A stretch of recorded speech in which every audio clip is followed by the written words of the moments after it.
તારનાર પ્રભુ ઈસુ ખ્રિસ્તના પ્રેમી નામમાં આપ સર્વનો આ મીટિંગમાં પ્રેમથી આવકાર કરું છું. આવો આપણે પ્રાર્થનામાં જોડાઈશું અને શરૂઆતની પ્રાર્થના પાળક સાહેબ આપણને કરાવશું.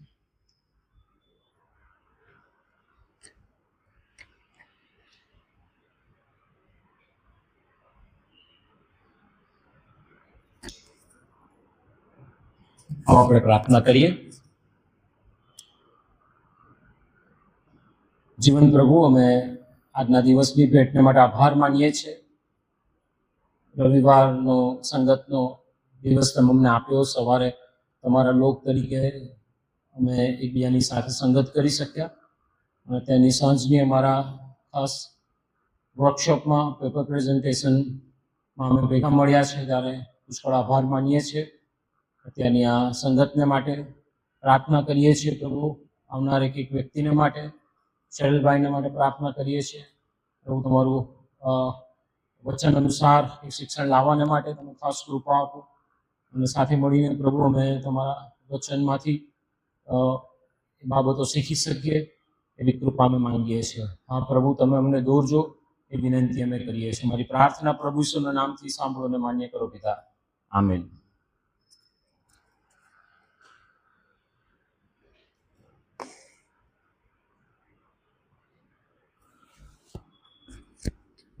આવો આપણે ભજન સંગ્રહમાંથી ગીત ગાઈશું. ગીત નંબર 230,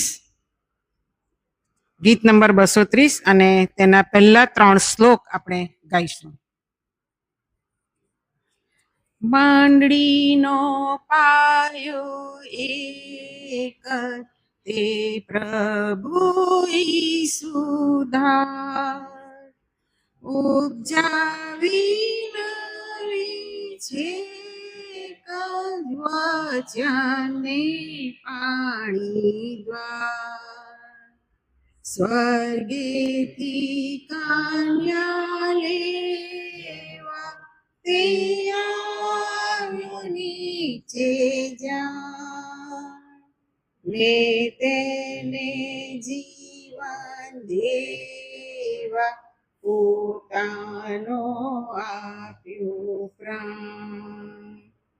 સૌ દેશોથી તે લીધી તો પણ તે એક જ ખાસ, એક જ ઈશ્વરનો વિધિ પાળી રાખે વિશ્વાસ. એક નામની સ્તુતિ ગાય એક શુદ્ધાહાર, ને કૃપાથી છવાય ચાલે એક આશા દ્વાર. તેની માં પીડા ધારી જગતની દાથી જો, ફૂટો તેમાં હોય ભારી દુર્મતી દુઃખી હોય, પણ સંતો તો પુકારે ક્યાં સુધી હે ધણી. રુદનની રાત્રિ ભારે નિત્ય ખુશી ગણી. ઈશ્વર પિતાનો આભાર માનીએ છીએ આ સમયને માટે. ગત દિવસોની અંદર આત્મિક શિક્ષણ અને તાલીમ સમિતિ મળી હતી અને તેની અંદર જે પ્રમાણે નક્કી થયું કે આ વર્ષે પણ આપણે પેપર પ્રેઝન્ટેશન રાખીએ અને એમાં કેટલાક વિષયો નક્કી કરવામાં આવ્યા અને એ વિષયો ચર્ચના ગ્રુપમાં મૂકવામાં આવ્યા. ચર્ચના સભ્યો કયો વિષય એની પર ચર્ચા કરવા માંગે છે તે સમજવામાં આવ્યું અને જે ડિમાન્ડ હતી તે એનો જે પહેલો વિષય છે તે આજે આપણે શીખવા માંગીએ છીએ અને તે તો દુર્મત વિષયનો છે. અને આજનું પેપર પ્રેઝન્ટેશન ડૉક્ટર શહેરીલ આપણને આપશે અને તેના વિશે ચર્ચાઓ કરીશું અને ત્યાર પછી આપણે આ પેપર પ્રેઝન્ટેશનમાં આગળ વધીશું. આ સમય શેરીને આપું છું.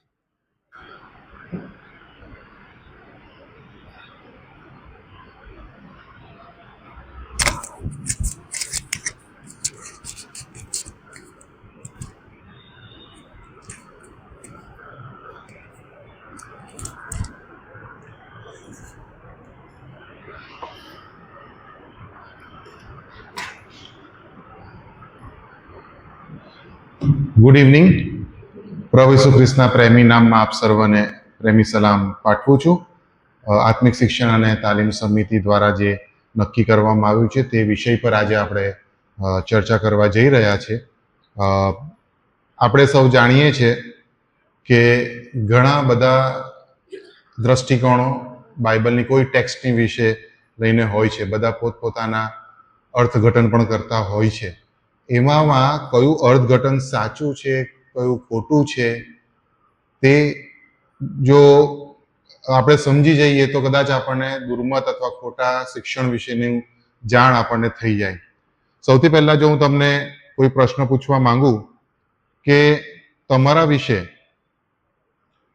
સત્યની ખાતરી કેવી રીતે થઈ શકે? તમે જે માનો છો, એટલે આપણે જે માનીએ છીએ તે સાચું જ છે, તે કેવી રીતે જાણી શકાય? ચર્ચા જ કરવાના છે. આપણે કેવી રીતે જાણી શકીએ કે આપણે જે માનીએ છીએ તે સાચું છે?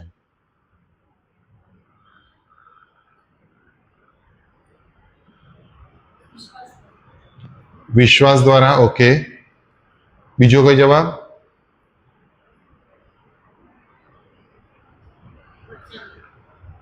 વચન દ્વારા. ઓકે, હવે એક બીજો પ્રશ્ન તમને પૂછું. જો બે લોકો કહે કે ઈશ્વરે મને આ કહ્યું છે, વિશ્વાસીઓ, બરાબર, અને બંને વિરુદ્ધ વાત કરે છે, તો કોણ સાચું?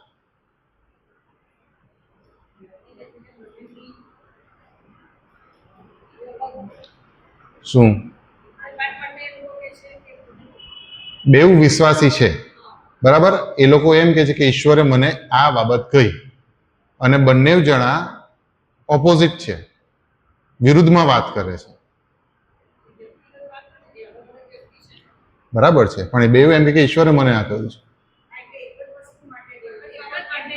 હા, એક બાબતમાં. હા,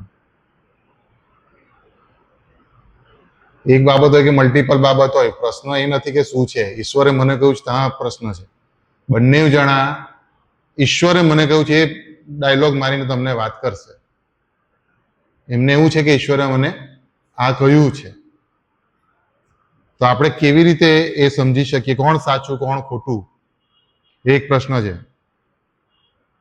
ખરી લાગણી પૂરતી નથી. બંને જણાની તીવ્રતા સમજાવવાની, એટલે એ લોકો પોતાના એના વિશે તો સાચું જ છે એવું માને છે કે હું સાચો છું. એમને પણ નથી ખબર, સમજો, કોણ સાચું છે એમને પણ નથી ખબર, પણ એ લોકો તો પોતે સિન્સિયરલી એવું માને છે કે ઈશ્વરે મને આ કહ્યું છે. રાઈટ? તો એ લોકોની બંનેની લાગણી અલગ અલગ હોય છે. કોઈની તીવ્ર હોય, કોઈની ઓછી હોય. લાગણી આધારિત નહીં હોવું જોઈએ, સત્ય આધારિત હોવું જોઈએ. તો સાચું કોણ તે આપણે જોઈએ અને સમજવું, એ જે પ્રોસેસિંગ છે આપણા માઇન્ડનું, કે આપણે કેવી રીતે સાચું શું છે તે સમજવાની જરૂર છે. ઓકે, કેવી રીતે થઈ શકે તે આપણે આજે શીખીશું. ઓકે, દુર્મતોનો અભ્યાસ આપણે શા માટે કરવો? તો બાઇબલ એમ કે છે, 2 તિમોથી 4:3 અને 4 ની અંદર, જો બાઇબલ લાવ્યા હોય તો આપણે ખોલી શકીએ છીએ, કે કેમ કે એવો વખત આવશે કે જે વખતે તેઓ પોતાના મનગમતા ઉપદેશકો પોતાને સારું ભેગા કરશે, તેઓ સત્ય તરફ આડા કાન કરશે અને કલ્પિત વાતો તરફ ફરશે. આ બાઇબલ આપણને આવું કહે છે, બરાબર. મનગમતા, એમને જે ગમે છે તેવા ઉપદેશકોને ભેગા કરશે, જે સત્ય તરફ આડા કાન કરશે અને કલ્પિત વાતો તરફ આપણને દોરશે. તમારા મતે દુર્મતોનો અભ્યાસ શા માટે કરવો જોઈએ? આપણે કેમ આ ભેગા થયા છે? આ સેશન આપણે કેમ રાખ્યું છે? એનો હેતુ શું છે?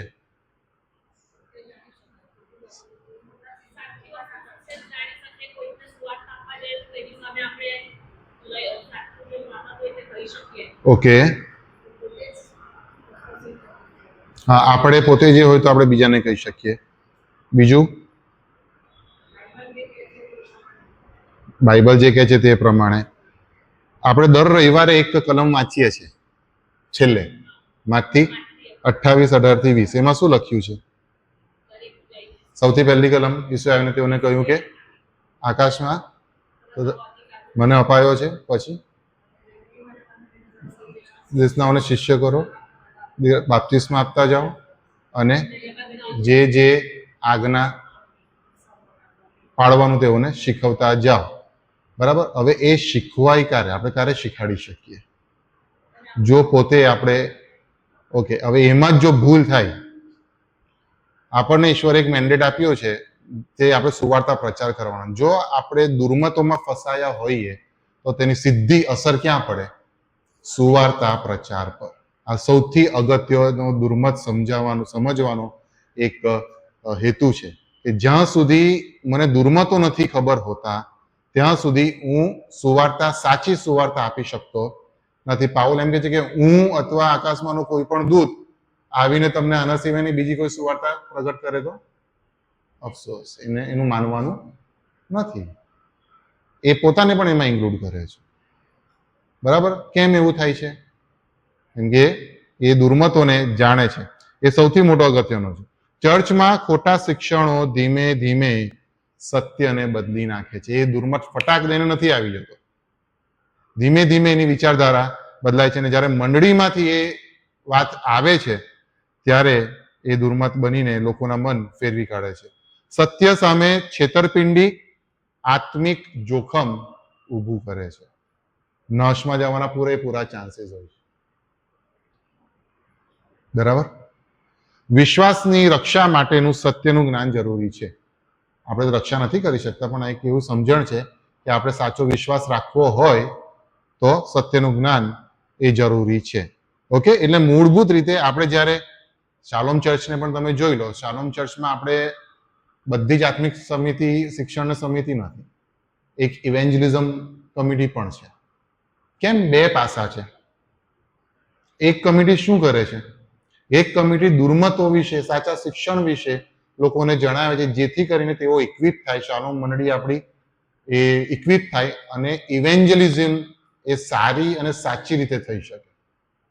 બાકી એકલી સુવાર્તા પ્રચાર રાખી દીધી હોત તો શું થાય?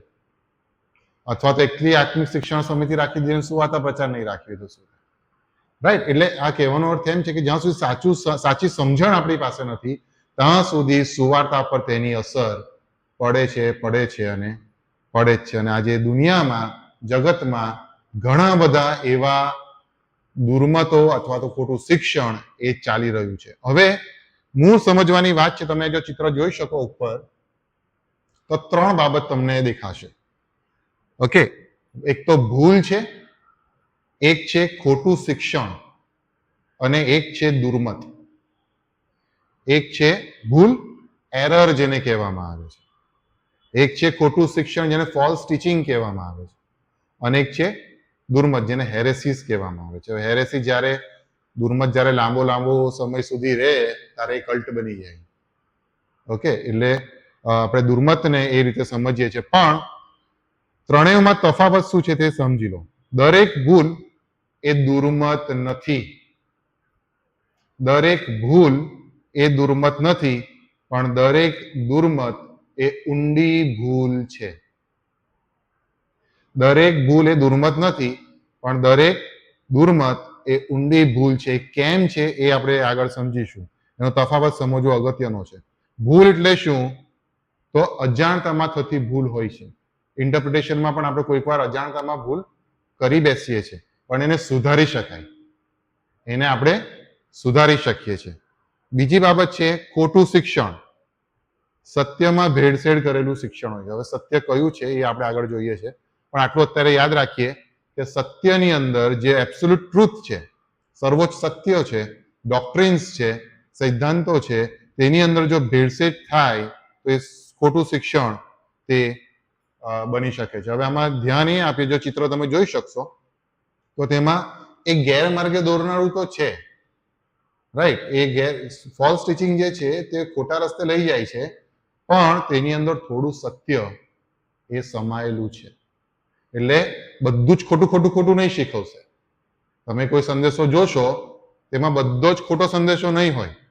એમાં ઘણા બધા પાસાઓ એ બિબ્લિકલ હશે, પણ એની અંદર એવી રીતે ખોટું શિક્ષણ ઘૂસેલું હશે કે આપણે તેને પારખી નહીં શકીએ. એટલે જે પારખવાની વાત છે તે આ ખોટા શિક્ષણમાં બહુ જરૂરી છે. અને છેલ્લે આવે છે આપણું દુર્મત, જે મૂળ સત્યોનો ઇનકાર એટલે આત્મિક ખતરો એ ઊભો કરે છે. રાઈટ, આ હેરેસી કહેવાય. જે મૂળ સત્યો છે તેની અંદર એનો ઇનકાર એટલે કે એને નથી માનતા અથવા તો એને અલગ રીતે રજૂ કરે છે. રાઈટ, એટલે આટલું જરાક આપણે જોઈશું. આગળ વધીએ. આ જુઓ, આ જે સ્પેક્ટ્રમ તમારી આગળ છે તે નીચેથી ઊંચે સુધી જાય છે, એસેન્ડિંગ ઓર્ડરમાં છે, ચડતીમાં છે. બરાબર, સત્ય, પછી ભૂલ, પછી ખતરનાક ભૂલ, અને પછી આવે છે દુર્મતો. સત્યથી જરાક દૂર જાઓ તો ભૂલ છે, પણ એ ઇઝી છે, આપણે તેને સુધારી શકીએ અને ફરીથી એ સત્ય તરફ આવી શકીએ છીએ. ખતરનાક ભૂલમાં શું થાય છે, ફોલ્સ ટીચિંગમાં શું થાય છે કે આપણે એની અંદર થોડુંક સત્ય છે કે એકદમ ખોટું નથી. થોડુંક સત્ય હોય પણ ભેળસેળ વાળું હોય, હા, મિશ્રિત હોય બધું. અને છેલ્લે દુર્મત, જે સૌથી દૂર છે, તેની અંદર સત્ય હોતું જ નથી. આમાં પણ એક જોવાની વાત છે કે દરેક ભૂલ સમાન નથી. જે ભૂલ થાય છે ને તે એક સરખી ભૂલ થતી નથી, પરંતુ દરેક ભૂલ એક ખતરનાક તો હોય જ છે. જો એને આપણે સુધારતા નથી તો એ ખોટું શિક્ષણ બને છે, અને ખોટા શિક્ષણથી પછી એ આગળ જઈને દુર્મત બને છે. ઓકે, સત્યથી દૂર જવાનું દરેક પગલું આત્મા માટે જોખમી છે. અને સત્યથી દુર્મત સુધીનું અંતર ઘણી બધી વાર આ જે 4 છે ને એવું નથી હોતું. આ જે 4 આપણા પગથિયા જોઈએ છે એટલું નથી હોતું. શાસ્ત્ર સાથે જ્યારે સમાધાન કરવામાં આવે, સ્ક્રિપ્ચર્સ સાથે આપણે જ્યારે એને કોમ્પ્રોમાઇઝ કરી દઈએ છીએ એના અર્થઘટન સાથે, તો સીધું એ દુર્મતને લાગુ પડે છે. અમુક વાર એવું હોય છે કે એક જ પગલું જોઈએ, તમે જો પ્રભુ ઈસુ ખ્રિસ્તનું દૈવત્વને નકારી દો તો એ સીધી પછી ભૂલ નથી આવતી કે ફોલ્સ ટીચિંગ નથી આવતું, સીધો દુર્મત બની જાય છે. યહોવા વિટનેસીસને તમે જુઓ, બરાબર છે, મોર્મોનિઝમને તમે જુઓ, લેટર ડે સેન્ટ્સ જેને કહેવામાં આવે છે તેને તમે જુઓ, બરાબર. એ બધા જે દુર્મતો છે તે સીધા સિદ્ધાંતોને એ વિરુદ્ધના છે, એની વિરુદ્ધના છે. તો આપણી પાસે કશુંક એવું હોવું જોઈએ, કોઈક સ્ટાન્ડર્ડ હોવું જોઈએ કે તે સ્ટાન્ડર્ડ પ્રમાણે આપણે જાણી શકીએ કે આ દુર્મત છે કે નહીં. બરાબર, કોઈ વસ્તુ સાચું બોલે છે તેની માટે આપણી પાસે કોઈક સ્ટાન્ડર્ડ હોવું જોઈએ. ગમે જો એ સ્ટાન્ડર્ડ બદલાયા કરતું હોય તો એ એબ્સોલ્યુટ સ્ટાન્ડર્ડ હોય નહીં. એ સ્ટાન્ડર્ડ બદલાવવું જોઈએ નહીં. એ જે ધોરણ છે તે ચેન્જ થવું જોઈએ નહીં. અને એ ધોરણ બિબ્લિકલ હોવું જોઈએ, બાઇબલ આધારિત હોવું જોઈએ, જેની કમ્પેરિઝનમાં, હા, જેની તુલનામાં આપણે કોઈ પણ બાબતને પારખી શકીએ. જો એ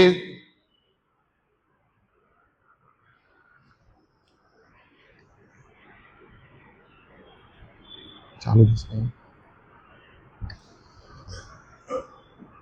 જો એ ધોરણ જો બદલાઈ જતું હોય તો આપણે એ દુર્મતને કદી પારખી શકીએ નહીં, કેમ કે રિલેટિવ થઈ જાય.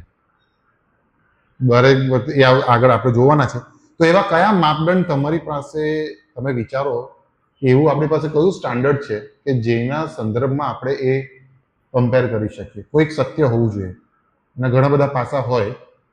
આપણે જ્યારે દુર્મત તો આપણને ખબર પણ નહીં હોય કે આ દુર્મત હોય. કોઈ પણ વાતને જ્યારે આપણે કોઈ એબ્સોલ્યુટ સ્ટાન્ડર્ડ, એબ્સોલ્યુટ ધોરણ સાથે, સર્વોચ્ચ ધોરણ સાથે કમ્પેર કરીએ તો એ સર્વોચ્ચ ધોરણ કયું હોઈ શકે? કોઈ આપણે મેજર કરવાનું છે ને, બરાબર છે. લિટમસ ટેસ્ટ આપણને ખબર છે, લિટમસ પેપર ટેસ્ટ, એસિડિક શું થાય ને બેઝિક શું થાય. એની માટે એક સ્ટાન્ડર્ડ છે કે ભાઈ 7.5 એ હોવું જોઈએ, 7 હોવું જોઈએ. એની આમ જાય તો એસિડિક ને આમ જાય તો બેઝિક, રાઈટ. તો એવું સ્ટાન્ડર્ડ કયું છે શાસ્ત્ર માટે, અથવા તો કોઈ બે વાતને સમજવાને માટે કયા ડોક્ટ્રિન્સ છે, ચાલો આપણી પાસે શુદ્ધ ડોક્ટ્રિન્સ હોવા જોઈએ ને, કયા ડોક્ટ્રિન્સ છે કે જેમાં થોડુંક બી આમ તેમ થાય તો આપણને ખબર પડે કે આ ભૂલ છે, આ ખોટું શિક્ષણ છે, આ દુર્મત છે. બાઇબલ પણ એમાં કયા ડોક્ટ્રિન્સ છે? હા હા બોલો ને, બહુ બધા કયા છે? સર્વોચ્ચ એક ડોક્ટ્રિન તમને કોઈ ખબર હોય તો? આપણો વિશ્વાસ ક્યારે હલી જાય, આપણો વિશ્વાસ ક્યારે ખોટો વિશ્વાસ થઈ જાય? બાઇબલ સ્પષ્ટ કહે છે કે જો આ થયું નથી તો તમારો વિશ્વાસ વ્યર્થ છે. શું છે? શું થયું નથી? અને અમારો ઉપદેશ પણ વ્યર્થ છે. શું થયું નથી? પુનરુત્થાન નથી થયું.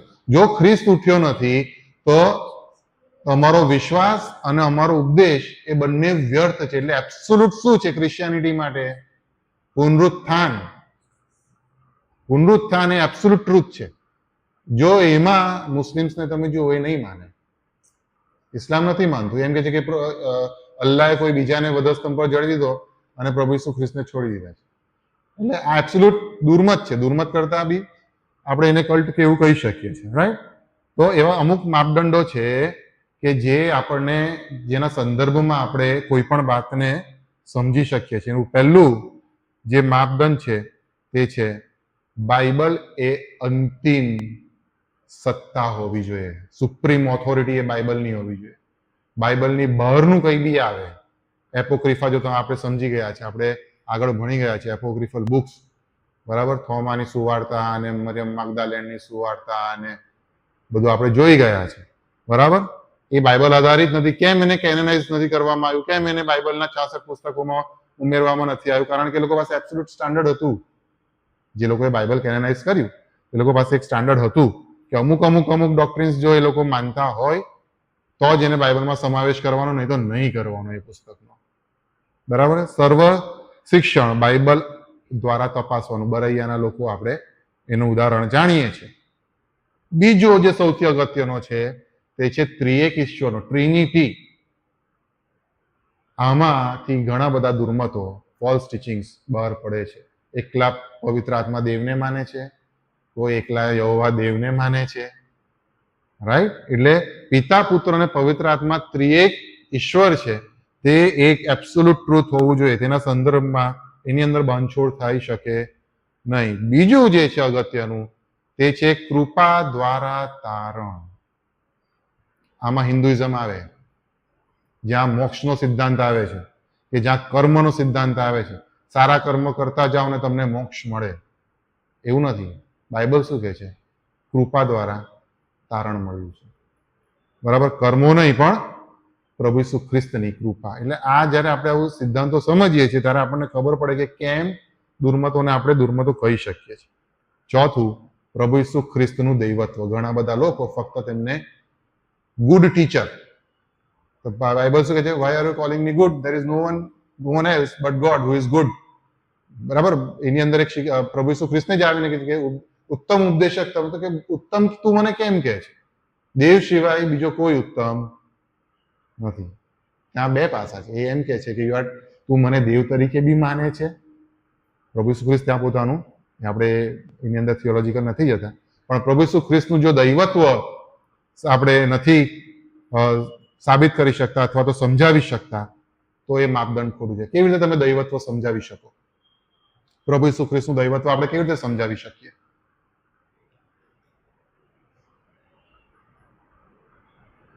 કોઈ બીજો અન્ય ધર્મી આવે તો આપણે પ્રભુ ઈસુ ખ્રિસ્ત ઈશ્વર છે કેવી રીતે કહી શકીએ?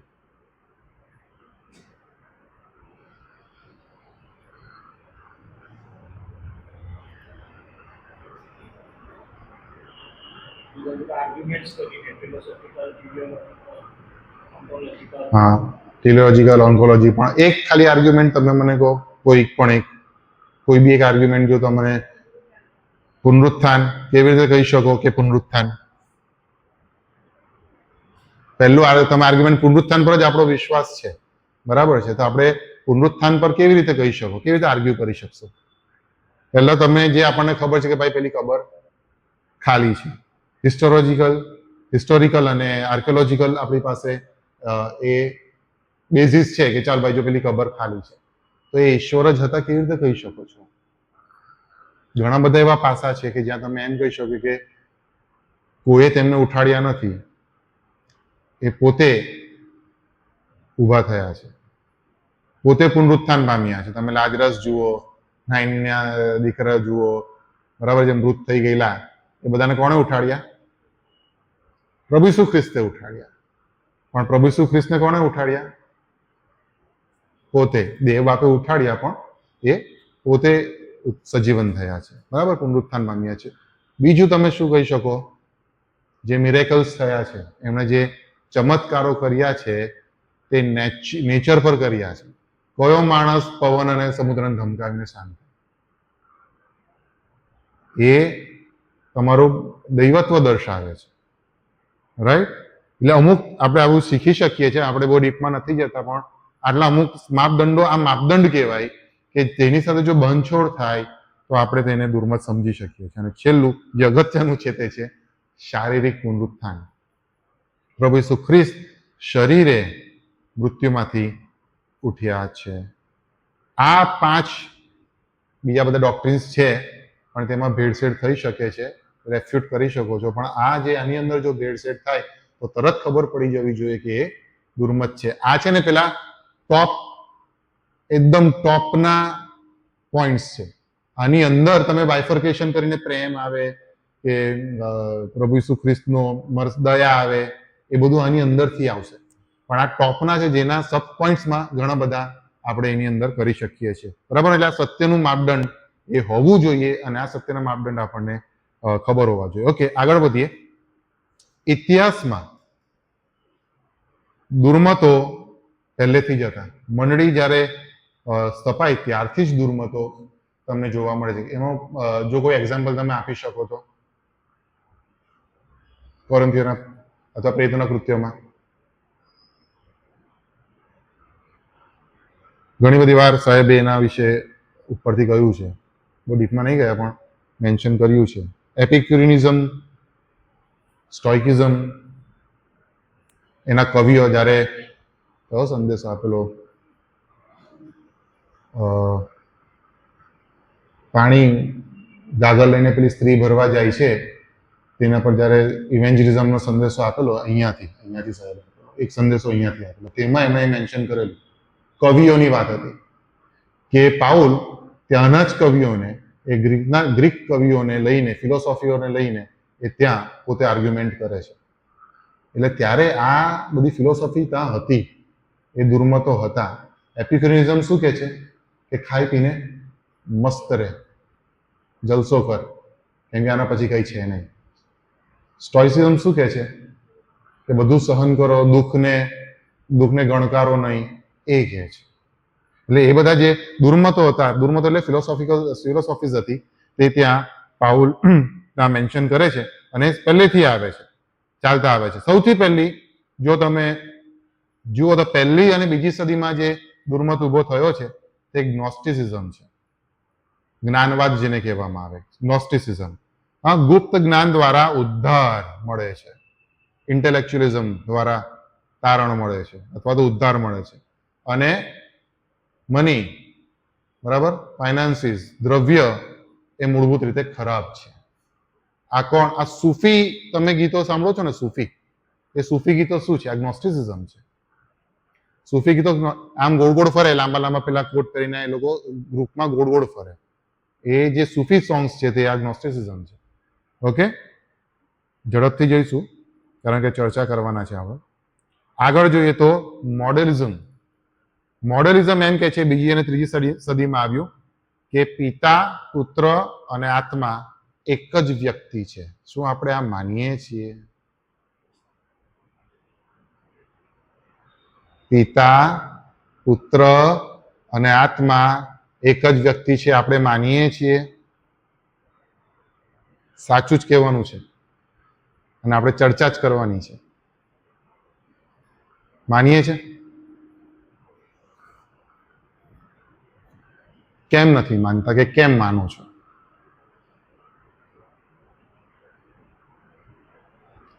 ધ્યાનથી સેન્ટેન્સ સાંભળજો. પિતા, પુત્ર અને આત્મા એક જ વ્યક્તિ છે. હા, કરેક્ટ. એ શું છે? 3 in person, 1 in essence.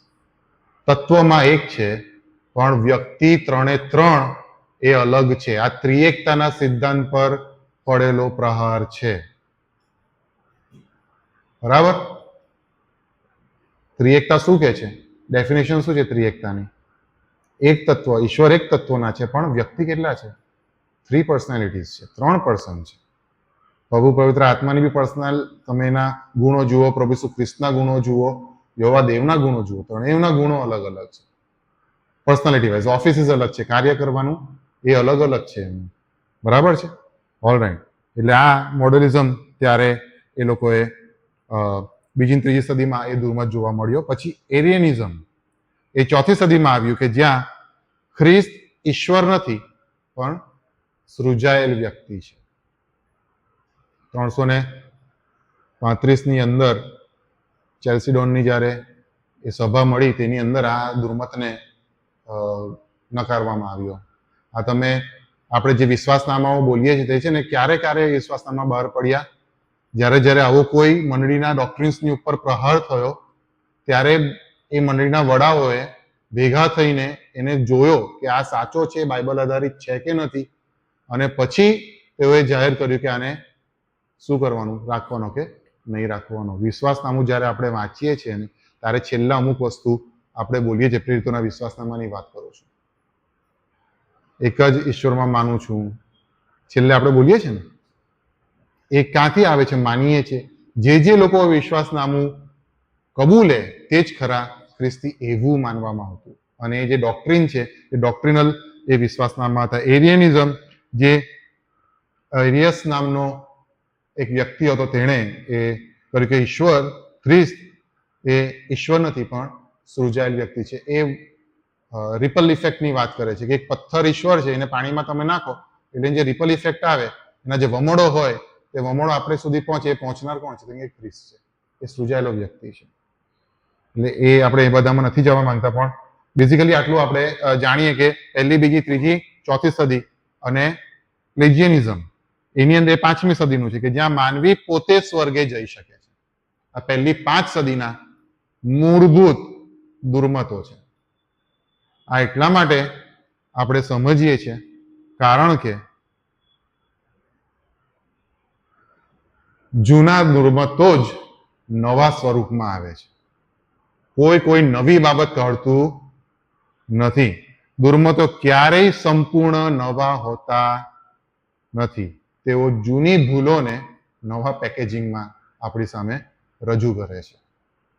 આ સમજવું અગત્યનું છે. એને જે બેઝિક હેરેસીસ છે, દુર્મતો છે, તેને સમજવા અગત્યના છે. ફોર એક્ઝામ્પલ, મેં ત્રિએકતાનું તમે વાત કરી. હવે આ ગુપ્ત રહસ્યો છે, છેલ્લા તમે જુઓ છો, તેની અંદર ફક્ત અમુક લોકોને જ મળતું વિશેષ જ્ઞાન છે. હવે આ આપણે એમાં જોઈ શકીએ છીએ કે માર્ટિન લુથર એ શું કરતા હતા? ચર્મપત્રો જ્યારે પેલા લોકો વેચે તેની સામે, કેમ ભાઈ, તો અમુક ઓથોરિટી એ પ્રિસ્ટ પાસે જ હતી, એવું માનવામાં આવતું હતું. એ સીધો પ્રભુ ઈસુ એટલે ઈશ્વર સાથે પાપોની માફી આપી શકતો હતો. બરાબર? એ જે બધી બાબતો છે તે ગ્નોસ્ટિસિઝમની અંદર એના મૂળ છે, જ્ઞાનવાદમાં એના મૂળ છે. બીજો, માનવ કેન્દ્રિત વિશ્વાસ. ઈશ્વરને આપણી જરૂરિયાતો પૂરી કરવા માટે સેવાભાવી બનવું. હું કેમ સેવા કરું છું? કારણ કે હું ઈચ્છું છું કે ઈશ્વર મારી જરૂરિયાતો પૂરી કરે. અત્યારે આ બહુ પ્રખ્યાત છે હાલના સમયમાં. લોકો એટલા માટે સેવા કરે છે, એઝ અ રિઝલ્ટ નહીં, એઝ અ કોઝ, કે મારે ઈશ્વર પાસેથી કઈ જોઈએ છે. ઈશ્વરે મારા માટે આ વસ્તુ કરી છે માટે હું સેવા કરું છું, એવું નથી. ઈશ્વર પાસેથી હું આ ચાહું છું માટે હું ઈશ્વરની સેવા કરીશ. આ એક ખોટી માન્યતા ચાલી રહી છે. અને ત્રીજી બાબત છે બાઇબલ વિરોધી આધ્યાત્મિકતા. ધાર્મિકતા અને આધ્યાત્મિકતા, સવારે સાહેબે કીધું એમાં બહુ ફરક છે. બરાબર? પણ બાઇબલ વિરોધી જે આધ્યાત્મિકતા પણ છે, જે બાઇબલની વિરુદ્ધ છે, અને તે લાગણીઓ પર આધારિત છે. તે હું કેવું ફીલ કરું છું ચર્ચમાં, તેના પર આધારિત છે. ઇમોશનલિઝમ જેને કહેવામાં આવે, જે શાસ્ત્રથી દૂર, સત્યને કશે એ લોકોને લાગતું વળગતું નથી. આજના જે હાલના દુર્મતો છે તેનો સૌથી પહેલો જે દુર્મત તમને ખબર હશે તે છે પ્રોસ્પેરિટી ગોસ્પલ, સુવાર્તાનો, સમૃદ્ધિની સુવાર્તાનો દુર્મત, કે જ્યાં ઈશ્વર સ્વાસ્થ્ય જ આપ્યા કરે, ઈશ્વર જ ધન જ આપ્યા કરે, દુઃખ આવવા દે નહીં. બરાબર? દુઃખ આવે તો એ આપણા અવિશ્વાસની જાણે કે એ નિશાની છે એવું માનવામાં આવે. અન્ડરસ્ટુડ? એટલે આ પહેલું. બીજી બાબત છે હાઇપર ગ્રેસ. આ કદાચ તમે નહીં સાંભળ્યું હોય. હાઇપર ગ્રેસ નામનો એક બીજો દુર્મત છે કે જ્યાં કૃપાનો દુરુપયોગ કરવામાં આવે છે, પાપની ગંભીરતાને નકારવામાં આવે છે. મંડળી જ્યારે કૃપા કૃપા કૃપા કૃપા કૃપા કરે અને ડિસિપ્લિન જો નહીં લાવે તો શું થાય? કોઈ વ્યક્તિ પર કૃપા જ કર્યા કરે અને ડિસિપ્લિન નહીં લાવે તો શું થાય? બરાબર? એ હાઇપર ગ્રેસની વાત છે, ગ્રેસની વાત નથી કરતા. તમે 10 વાર એને ચાન્સ આપ્યો એને પછી પણ જો ના થાય, હાઇપર ગ્રેસ. ઓકે, આગળ વધીએ. કઠોર કાયદાવાદ, ગુજરાતી શબ્દો છે પણ આ લીગલિઝમનું એક છે. બેવ પાસા છે, હાઇપર ગ્રેસ પણ છે અને લીગલિઝમ પણ છે. બહુ લીગલિસ્ટિક પણ આપણે બની ગયા છે. બેવ સ્પેક્ટ્રમના બે છેડા છે. એક નિયમ આધારિત બની જઈએ છે કે નિયમમાં છે એટલે આમ કોઈ કૃપા કરવાની જરૂર નથી, ત્યારે બીજી બાજુ કૃપા જ કર્યા કરો, કૃપા જ કર્યા કરો, કોઈ નિયમની જરૂર. હાઇપર ગ્રેસ અને કઠોર એ નિયમવાદ, નિયમો અને કર્મો દ્વારા ઈશ્વરની પ્રસન્નતા મેળવવી. બીજી એક છે ન્યૂ એજ આધ્યાત્મિકતા, ન્યૂ એજ સ્પિરિચ્યુઆલિટી છે. સાંભળ્યું છે ન્યૂ એજ?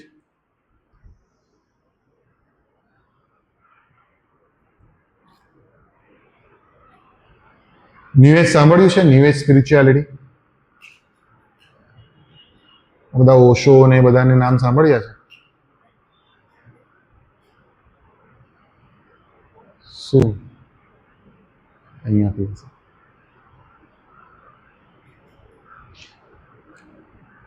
એની સાગર આવી જશે અહીંયા. આ બંધ થાય ને તો ખાલી ટચ કરી લેજો, ત્યાંથી હશે. All right. એટલે કઠોર કાયદાવાદ જોઈ લો. ન્યૂ એજ આધ્યાત્મિકમાં શું કહે છે કે ખ્રિસ્તી ભાષામાં પૂર્વ ધાર્મિક દુર્મતો, ખ્રિસ્તી ભાષામાં એને કેવું આવરણ આપવામાં આવે છે? ક્રિશ્ચિયન લેંગ્વેજ, બાઇબલની લેંગ્વેજમાં એ જૂના દુર્મતોને લોકો રજૂ કરે છે. ઓકે, એ બધામાં બધું નહીં કહી શકાય પણ આપણે આગળ. નૈતિક સાપેક્ષતાવાદ, કોણ સમજાવશે આ સાપેક્ષતાવાદ એટલે? એને શું કહેવાય? મોરલ રિલેટિવિઝમ. હા, મોરલ રિલેટિવિઝમ કહેવામાં આવે. નૈતિકતા મારા મતે અલગ છે, તમારા મતે અલગ છે, ત્રીજા વ્યક્તિ માટે અલગ છે. કોઈક મોરલ સ્ટાન્ડર્ડ છે કે નહીં કે જેના દ્વારા આપણે, આ તમે પછી લખજો, કઈ વાંધો નહીં, આપણે ઓનલાઈન મૂકવાના છે પણ અહીંયા ધ્યાન આપજો, આપણે ઓનલાઈન મૂકીશું ત્યાંથી લખી લેજો. સાપેક્ષતાવાદ એટલે રિલેટિવિઝમ છે, જ્યાં નૈતિક સાપેક્ષતાવાદ એટલે તમારા માટે કશું ખૂન ખૂન છે, મારા માટે ખૂન ખૂન નથી. ફોર એક્ઝામ્પલ એબોર્શન જોઈ લો. મોરાલિટીની દ્રષ્ટિએ શું કહો છો તમે? એબોર્શન સારું કહેવાય કે ખોટું કહેવાય? નૈતિક રીતે ઓનર કિલિંગ શું કહેવાય?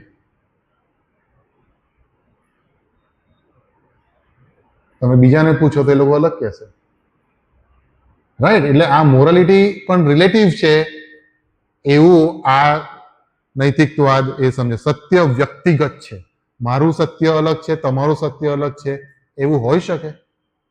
એવું હોઈ શકે કે મારા મતે આ સત્ય છે, તમારા મતે આ સત્ય છે, એવું હોઈ શકે? એ કોઈક વાર એક બીજો ચેપ્ટર લઈશું એનો. ઓકે, બાઇબલનું નૈતિક માપદંડ નકારી નાખે છે. અને છેલ્લું છે પ્રોગ્રેસિવ ખ્રિસ્તી ધર્મ, પ્રોગ્રેસિવ ક્રિશ્ચિયન રિલિજન.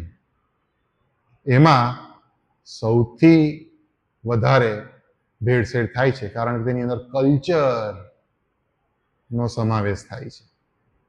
ગરબા રમવા કે નહીં, કલ્ચરલ છે. થાંભલી નાખવી કે નહીં, કલ્ચરલ છે. કરેક્ટ. સંસ્કૃતિને શાસ્ત્રથી સ્ત્રીઓએ ચર્ચમાં ભાષણ આપવું કે નહીં,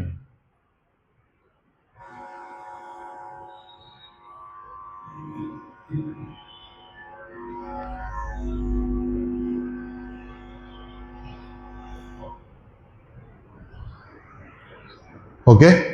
એટલે એ બધા જે કલ્ચરલ આસ્પેક્ટ છે તે પ્રોગ્રેસિવ, જાણે કે પ્રોગ્રેસ કરી રહ્યો છે ક્રિશ્ચિયન રિલિજન તે પ્રમાણેનું છે. એટલે આ બધા જે આધુનિક દુર્મતો આપણે જોઈએ છે હાલના મોડર્ન.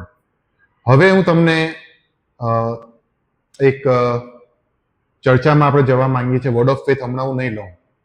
આ દુર્મતો આપણે સમજી ગયા છે કે દુર્મતોને શું કહેવાય, કયા માપદંડ દ્વારા આપણે તેને પારખી શકીએ છીએ. હું તમને, આપણે બે ટીમમાં વેચાઈ જઈશું, બે ગ્રુપમાં વેચાઈ જઈશું, બહેનોનું અને ભાઈઓનું. બંનેને એક એક પેજ આપીશ જેની અંદર બે સાક્ષીઓ છે, અથવા તો ટીચિંગ્સ છે. તે બાઇબલ આધારિત છે કે નહીં તે આપણે જોવા માંગીએ છીએ. કયા પ્રશ્નો તમારે પૂછવાના છે અને તેનો જવાબ આપવાનો છે એ જ્યારે હું તમને આપું ત્યારે પહેલો પ્રશ્ન છે કે તે જે પેસેજ તમને આપવામાં આવશે તેની અંદર શું શીખવવામાં આવ્યું છે તે પહેલા તમારે જોવાનું છે. બીજું, શું એ બાઇબલ આધારે સત્ય છે ખરું? ત્રીજું, બાઇબલ આધારે ક્યાં તે ખોટું છે? આ એક એક્સરસાઇઝ આપણે કરી રહ્યા છે. અને છેલ્લે, બાઇબલ આધારે કેવી રીતે સમજાવી શકાય. આ 4 મુદ્દાઓ પર આપણે પ્રેક્ટિસ કરીશું. હમણાં અડધો કલાક આપીશ અને ત્યારબાદ આપણે વર્ડ ઓફ ફેથ મુવમેન્ટની અંદર જઈશું. કારણ કે આજે દુર્મતો આઈડેન્ટિફાઈ કરવા જે પહેલી બાબત છે. પછી કયો દુર્મત છે તે આપણે પછી જોઈએ, પણ identification of heresies is very basic. એ તમારે એ સમજવું જ પડે અને આપણે એ કરવું જ પડે. ઓકે. એટલે આપણે ગ્રુપમાં વેચાઈ જઈએ. ફિમેલ, બધી વિમેન આ બાજુ આવી જાઓ, પુરુષો એક બાજુ આવી જાઓ. બંનેને એક એક પેપર આપીશ. ચર્ચા દ્વારા આપણે એની અંદર ઝડપથી આપણે કરીશું. બહુ લાંબો સમય નહીં લઈએ. આ સ્ક્રીન પર તમારી પાસે પ્રશ્નો છે તો એ પ્રમાણે તેના જવાબ લખશો. Thank you.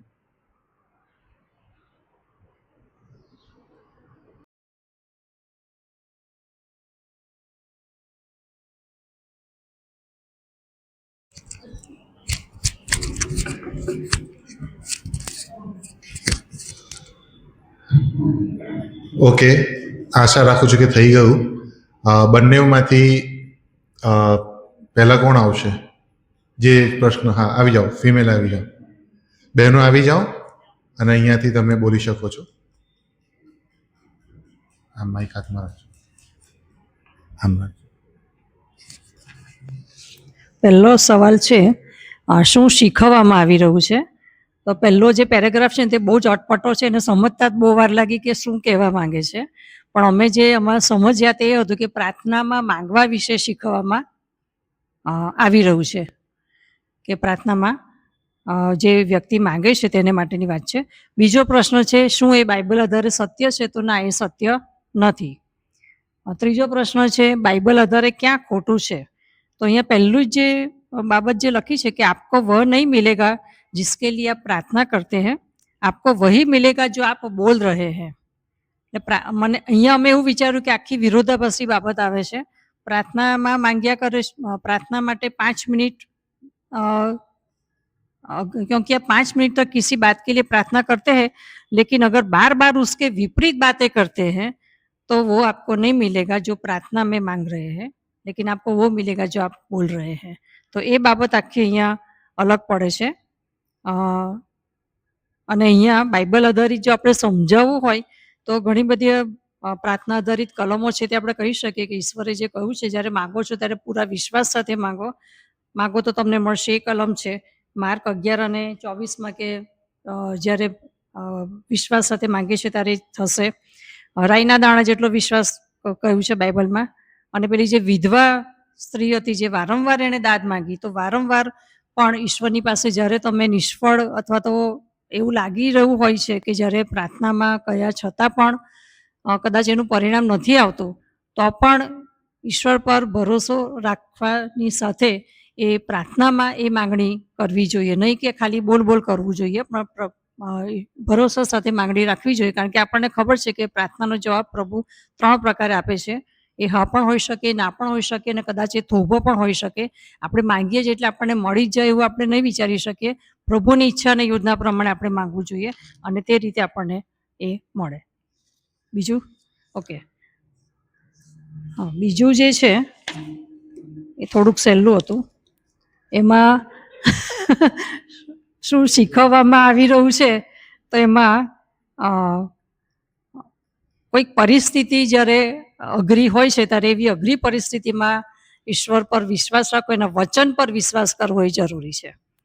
તે બાબતે અહીંયા શીખવવામાં આવી છે કે જ્યારે આર્થિક સંકળામણમાં હોય છે અને તે વખતે જ્યારે ઈશ્વરના વચનો એની સામે આવે છે ત્યારે શરૂઆતમાં એ વિશ્વાસ નથી કરતો, પણ પછી એ વચનો પર એ વિશ્વાસ કરે છે અને જાણે કે એ પોતાની જાતને બ્લેસેડ અનુભવે છે. શું એ બાઇબલ આધારે સત્ય છે? હા. બાઇબલ આધારે ક્યાં ખોટું છે? ખોટું આપણે નથી વિચાર્યું ને. ખોટું બાઇબલ આધારે કેવી રીતે સમજાવી શકાય? તો આ જ બધી જે કલમો છે પ્રાર્થનાની, તે આધારે. બરાબર. ભૂલ હોય તો સોરી, ભૂલ હોય તો.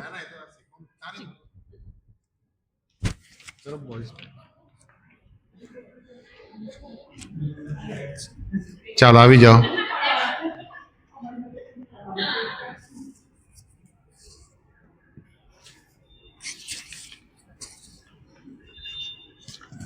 ફર્સ્ટ જે ઇવેન્ટ છે એમાં જે ચર્ચા કરવામાં આવી તેના પ્રમાણે જે પહેલો પ્રશ્ન છે, શું શીખવવામાં આવી રહ્યું છે, તો પ્રાર્થના સંબંધી શીખવવામાં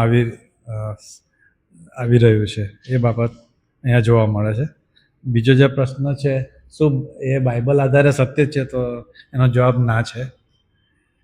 ત્રીજો જે પ્રશ્ન છે, બાઇબલ આધારે ક્યાં ખોટું છે, તો ત્યાં આપણને વિશ્વાસની ઉણપ જોવા મળે છે. વિશ્વાસની ઉણપ અહીંયા જોવા મળે છે. અને જે ચોથો પ્રશ્ન છે, બાઇબલ આધારે કેવી રીતે સમજાવી શકાય, તો પ્રાર્થનાનો જે ઉત્તર છે ઈશ્વર પર આધારિત હોવો જોઈએ.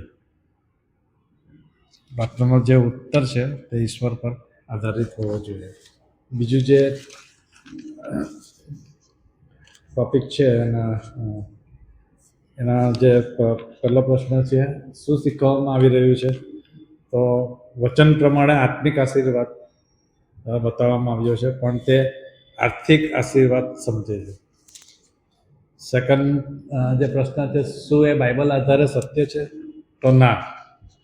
ત્રીજો જે પ્રશ્ન છે, બાઇબલ આધારે ક્યાં ખોટું છે, આ આત્મિક આશીર્વાદોને બદલે એ ભૌતિક આશીર્વાદ પર ભાર મૂકે છે. અને ચોથો પ્રશ્ન, બાઇબલ આધારે કેવી રીતે સમજાવી શકાય, વચન જ્યારે આપણે વાંચીએ ત્યારે આત્મિક આશીર્વાદ જે છે તેને આપણે સમજવું જોઈએ.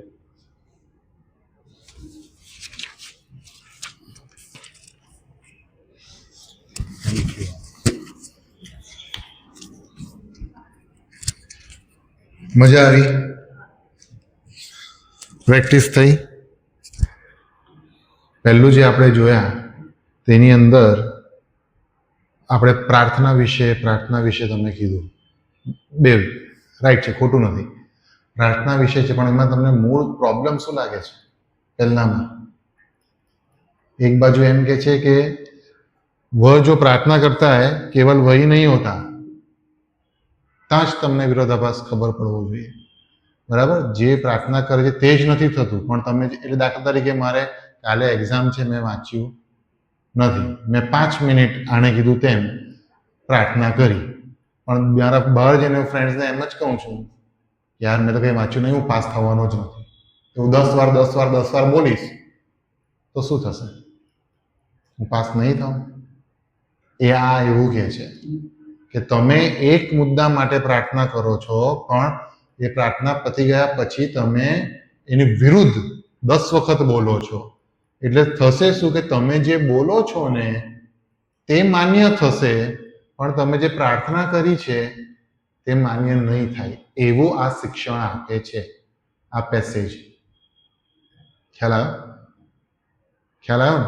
એટલે પ્રાર્થના પર પછી આપણે સંદેશો નથી આપવાનો, આપણે આ મૂળ મુદ્દા પર સંદેશો છે કે પ્રાર્થના તો આપણે કરી તો સંભળાય જ, થોભો ને આવે જ, પણ પ્રોબ્લેમ ક્યાં તમને આઈડેન્ટિફાઈ કરવાનો છે કે આ વ્યક્તિ ક્યાં ખોટું કહી રહ્યો છે, કે પ્રાર્થના પર હું વિશ્વાસ નથી કરતો પણ હું જે વારંવાર બોલું છું તે થશે, પ્રાર્થના નહીં થાય. પ્રાર્થનામાં તમે એકવાર બોલો કે 10 વાર બોલો એ નહીં થાય, પણ એના પછી તમે જે બોલો છો વારંવાર, એટલે રિપીટેટિવ તમારા મોં પર જે આવે છે તે અહીંયા. હવે તમે બધાએ બે પક્ષે એ જોયું, પણ નીચેની 2 કલમ ઉપર ધ્યાન આપ્યું જે ઇન્વર્ટેડ કોલમમાં હતી.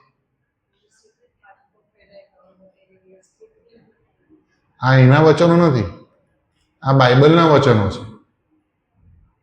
અને આ જ મૂળ છે કે બાઇબલને ટ્વિસ્ટ કરીને આપણી સામે રજૂ કરે છે. આ અય્યુબ 22 અને 28 છે. આ નીચેની 2 કલમો છે ને, તો અય્યુબ 22 અને 28 છે. અને જો તમે વાંચો તમને એમ જ લાગે કે ઉપરનું જે તે બોલ્યો છે તે સાચું જ છે. બંને કેસમાં એવું લાગશે, આગળના કેસમાં બી અને પાછળના કેસમાં પણ. આને કહેવાય ખોટું શિક્ષણ. આ આઈડેન્ટિફાઈ કરવાની જરૂર છે. આપણે બાઇબલના વચનો ટાંકીને બોલે એટલે સાચું હોય એવું નહીં.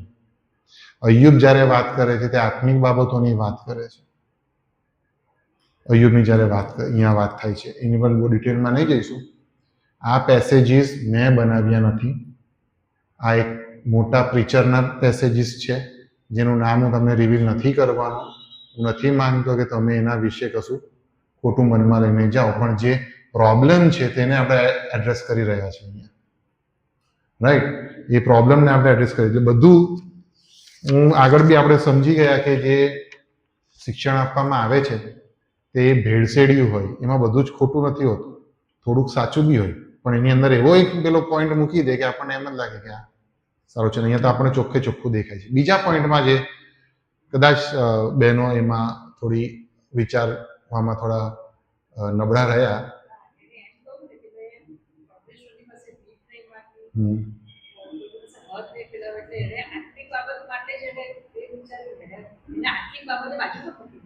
બરાબર.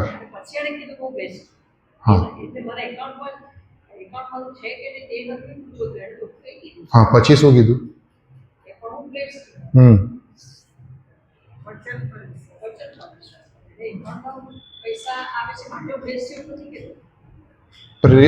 એફએસસીઓને પત્ર 1 અધ્યાય અને 3 કલમ. જો આપણે આજે સવારે આવ્યા હોઈએ, સંદેશો સાંભળ્યો હોય તો સાહેબે આની પર સ્પષ્ટ કીધું કે આ આત્મિક આશીર્વાદોની વાત છે, ભૌતિક નહીં. બરાબર છે? આ ભૌતિકવાદની વાત કરે છે. આઈ am blessed, I am blessed, I am blessed, I am blessed એવું બોલવાથી હું આશીર્વાદિત થઈ જતો નથી. આઈ am blessed, I am blessed, ભલે મારા એની અંદર અકાઉન્ટમાં આઈ am blessed, I am blessed, I am blessed એવું બોલવાથી કોઈ આશીર્વાદિત, હિન્દુઓ બી બોલશે, મુસ્લિમ્સ પણ બોલશે, બ્લેસ્ડ થશે. તારણ નહીં આપો, ચાલો એમને પ્રભુ ઈસુ ખ્રિસ્તની વાત નહીં કહો, ખાલી એટલું જ કહો કે તમે આટલું બોલો. તે શું થઈ ગયું? માળા જપે એવું થાય. અહીંયા આ મુદ્દો છે. આ બંનેમાં જે મુખ્ય બાબત છે કે એ વચનને ટ્વિસ્ટ કરે છે, તે આપણે કદાચ મિસ કરી ગયા. વચનને ટ્વિસ્ટ કરે. દુર્મતને સમજવું હોય તો સૌથી પહેલું જ જે આપણે માપદંડ, સત્યનું માપદંડ જોયું તો શું હતું? બિબ્લિકલ ઓથોરિટી. બાઇબલનું સર્વભૌમિક એટલે સર્વ ઓથોરિટી કહેવાય, સર્વાધિકાર. બાઇબલ સર્વોચ્ચ છે.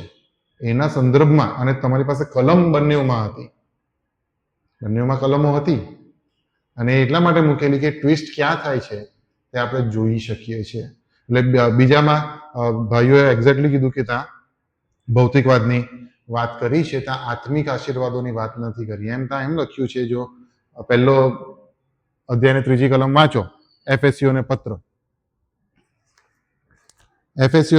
1 અધ્યાય અને 3 કલમ.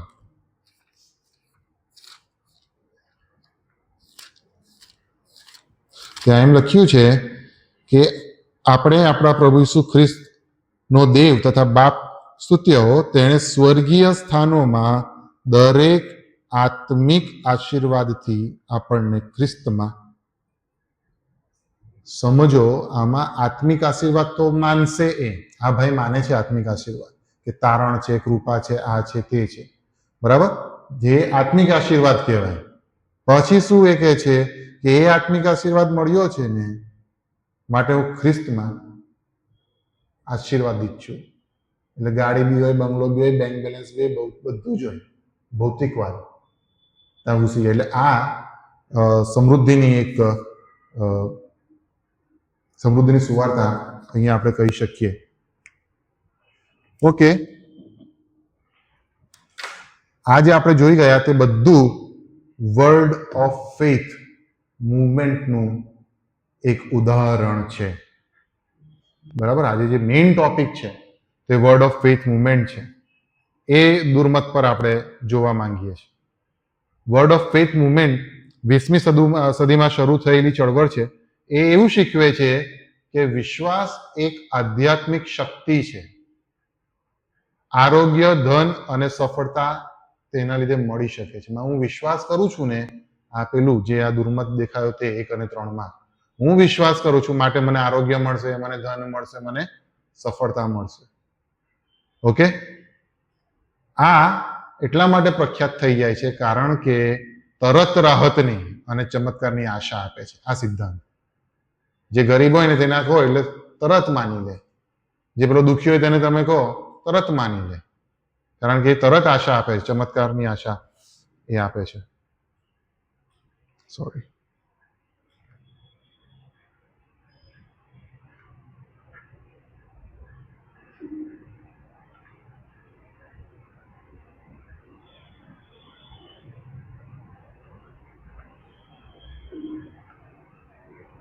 ઓકે, બરાબર. અને આના લીધે આપણે બાઇબલની રીતે મૂલ્યાંકન કરવું જરૂરી છે. 2 જે કલમો આપેલી તે બાઇબલ આધારિત એટલે હતી.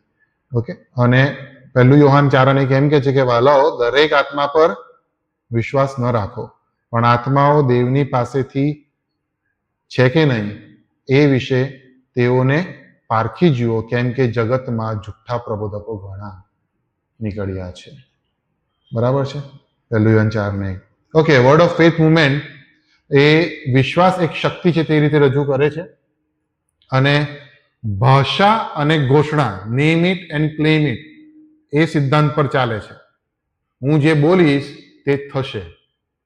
આપણે ઘણી બધી વાર છે ને, આપણા ત્યાં પણ એવું છે કે દાવો કરીએ છીએ, આ કલમનો દાવો કરીને પ્રભુ તું આમ કર. આપણી પ્રાર્થનાઓમાં એવું કરીએ છીએ. પ્રાર્થનાઓ, who are we to claim? અય્યુબને તમે જોઈ લો, આપણે કશું ક્લેમ કરી શકતા નથી. આપણે અરજ લઈને જવી પડે, એપ્લિકેશન લઈને જવું પડે. હું તમારો આવો છું એટલે તમારે આ કરવું જ પડશે, એ વાત ખોટી. તમે આ કીધું છે માટે તમારે કરવું જ પડશે, એ વાત ખોટી. તમે આ કીધું છે માટે તમે આ કરો, એવું. Name it and claim it એ બહુ આપણે અંદર પણ, આપણી મંડળીઓમાં પણ એ ધીમે ધીમે પ્રખ્યાત થઈ ગયું છે. સકારાત્મક ઘોષણા, પોઝિટિવ કન્ફેશન જેને કહેવામાં આવે, જે બોલો તે મળે. આ એના 4 સ્તંભો છે. હા, વર્ડ ઓફ ફેથ મુવમેન્ટના શબ્દો સર્જનાત્મક શક્તિ રાખે છે. પહેલો જે કેસ જોયો આપણે, પહેલું જે ચર્ચા કરી, તેમાં તમે જેવું બોલશો તેવું થશે. પ્રાર્થના સાઇટ પર ગઈ એ વાત છે. શું આપણા શબ્દોમાં સર્જનાત્મક શક્તિ છે? Can we create something? આપણે કશું ક્રિએટ કરી શકીએ છીએ, સર્જન કરી શકીએ છીએ? આ મૂળ એનો બેઝિક ફ્લો છે. આપણે કોઈ કરી શકીએ છીએ? બોટની અને એમાં તમે જુઓ હાઇબ્રિડ ને બધું આવે છે, બરાબર છે. પેલું એનિમલ, ગધેડા અને ઝેબ્રાને જોઈન્ટ કરીને બીજું બનાવી દઈએ છીએ. એ ક્રિએશન છે? નવી ઉત્પત્તિ કહેવાય? કેમ નહીં કહેવાય? એમાંથી બીજું એવું ના થાય, પણ આપણે એક તો ક્રિએટ કર્યું ને. કેમ નહીં કહેવાય? એક્ઝેક્ટલી, જે એક્ઝિસ્ટ નથી કરતું ને તે તમે જો બનાવો, ધેટ ઇઝ ક્રિએશન. જે એક્ઝિસ્ટિંગ છે, જે ઓલરેડી અસ્તિત્વમાં છે, તેનો ઉપયોગ કરીને તમે કશુંક બનાવો છો તે ક્રિએશન નથી, એ ડેવલપમેન્ટ છે, એ ક્રિએશન નથી. બરાબર છે? એટલે આપણે કશું પણ સર્જન કરી શકતા નથી. એક સંદેશો મેં એવું સાંભળ્યું છે કે વી આર ઓલ ક્રિએટર્સ. ચોક બજારમાં બહારના વ્યક્તિ, નામ નહીં આપું, સત્ય ટુડેમાં જ અમે બહારથી બોલાવેલા અને એમણે આવો સંદેશો આપ્યો. તો આર વી ક્રિએટર્સ? પ્રશ્ન ત્યાં છે. એવું એમ સમજાવ્યું કે પ્રભુ ઈસુ ઈશ્વર બાપે જ્યારે આદમ અને હવાને બનાવ્યા ત્યારે કીધું કે તમે વધો અને સફળ થાવ, નાખી પૃથ્વીને ભરી દો. એના પરથી ક્રિએશન પર તેઓ લાગ્યા. Even the babies they make, એ લોકો ક્રિએટ નથી કરતા, એ તો યહોવા દેવ, ઈશ્વર બાપ એ બાળકો આપણને આપે છે. એટલે we can not create. Technology પણ નહીં. નવી એઆઈ જ્યારે બને છે તે પણ કશાકમાંથી તો ઉત્પન્ન થાય છે, બહારથી નથી આવી જતો. એક્સ નિહિલો જો તમે સાંભળતા હો, એટલે creating something out of nothing. એક જ વ્યક્તિ કરી શકે નહીં, છે ઈશ્વર, બીજું કોઈ કરી શકે નહીં. ઓકે, એટલે આ એક બહુ મોટો દુર્મત છે કે સર્જનાત્મક આપણે સકારાત્મક ઘોષણા કરવાની છે કે હું બોલ્યા કરીશ એટલે થઈ જશે. એવું થતું નથી. Name it and claim it. ઈશ્વર પાસેથી માંગો અને વિશ્વાસથી દાવો કરો. વિશ્વાસથી દાવો કરો. આની પાછળના પણ બહુ સિદ્ધાંતો છે, પણ એ કેમ નથી આગળ જોઈશું. આ લોકોનો એક મુદ્દો છે, એક સ્તંભ છે. સ્વાસ્થ્ય, ધન અને વચન. બીમારી અને ગરીબી અવિશ્વાસની નિશાની છે. જો તમે બીમાર છો તો તમે વિશ્વાસ નથી કરતા, એ સમજાવે છે, એવું માને છે. અને સીડ ફેથ દાન, એટલે જેટલું તમે આપશો એટલી ગણતરી કરીને ઈશ્વર તમને પાછું આપશે.